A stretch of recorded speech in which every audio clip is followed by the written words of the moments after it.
All right.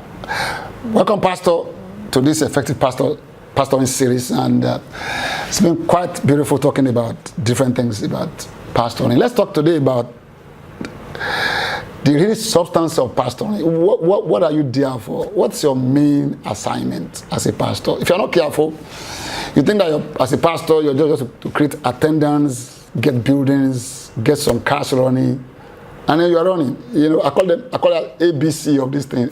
A, attendance, B, building, and C, cash. You know, but if you're not careful, you think that's all about. Any clubhouse can do that. You know, it's not just about gathering people. That you can do at marketplace and buildings. They're all over the place. You can have shops and offices, and of course, cash. Banks will do better. So it's just more than ABC of this thing. It's more than attendance, building, and cash. It's about what's really our job as a pastor. What is our substance we work with as a pastor? Timothy was told by Paul, the moment he opened the book talking about hope, the next thing he said was this: mind your assignment. What are you really there for? Let's read it in 1 Timothy 1, verse 3. It said, as I urged you when I went into Macedonia, remain in Ephesus, that you may charge some that they teach no other teaching, and not give heed to fables and endless genealogies which cause disputes rather than godly edification which is in faith. Interesting. Your biggest job as a shepherd is to feed the sheep, not to run around first.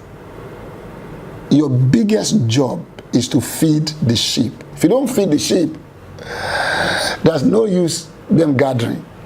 So Paul was telling Timothy, I left you in Macedonia to charge people there not to give any kind of bad food. When you don't give the right food, people will not grow. And when they don't grow, your hope will not be realized. You know, all of us that are parents have children, and we look forward to their growth, to their future, to their impact upon the world. But we do something with them. We house them and feed them day and night. They eat, they grow, and they get better, and they can touch the world. But if they're not nourished, both physically and mentally, they can't survive on this planet. So, as a pastor, your biggest task is to feed people with the right diet. If you don't feed them, forget about what you are looking for. It will not be realized.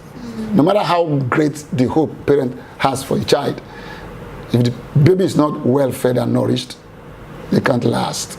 So you have to get away from bad food as a pastor.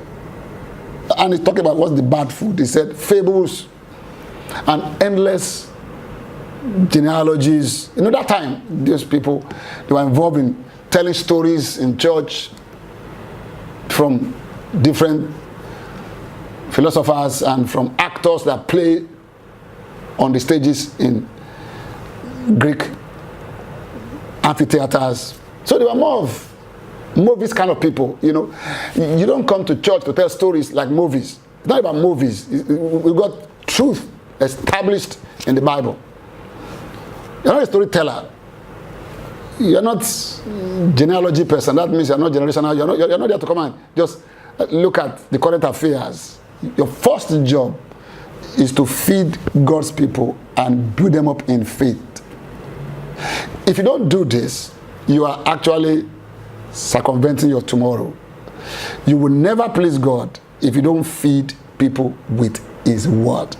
So you're going to have to get godly edification, build up in the faith. That's your first assignment. Let's take a look at the Bible. And Jesus was talking about this in Luke 12, talking about, you know, watching and being ready, and when He comes, who will He actually be pleased with as ministers? And then Peter was asking him that when he said we should watch, is he talking to all of us or to some of us? And Jesus said this, which I like you to read. I want to read to you about those who are coming, who are going to watch for the time when He's going to come. This is what Peter said to Jesus. Listen to this. Then Peter said to Him, Lord, do you speak this parable only to us or to all people? The Lord said, Who then is that faithful and wise steward, whom his master will make ruler over his house, to give them their portion of food in due season? He said, blessed is that servant whom his master will find so doing when he comes. So you're going to be blessed. Feed people with the food from Jesus' proper season. Now you may ask me, what is the food to feed them with? Jeremiah tells us in 23 Jeremiah verse 4 there, but let's check it up. And he said this about the shepherd. Okay, let's find the verse. Verse 4, 23 verse 4, Jeremiah.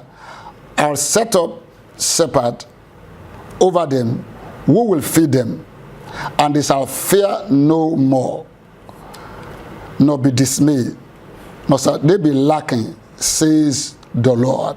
Isn't that beautiful? He said, they will feed them. Jeremiah said they will feed them with knowledge and understanding. So our job, our main task as pastor is to feed people. Remember Jesus said to Peter, do you love me? He said, feed my sheep. Do you love me? Feed my lamb. Do you love me? Shepherd my sheep. Jesus said that in John 21 3 times. Feed, feed, shepherd my sheep. So your main task as a pastor is to feed people with the knowledge of God and understanding of God, not with myths and stories and current affairs. They could get that from outside, from the movie industries and from the mass media.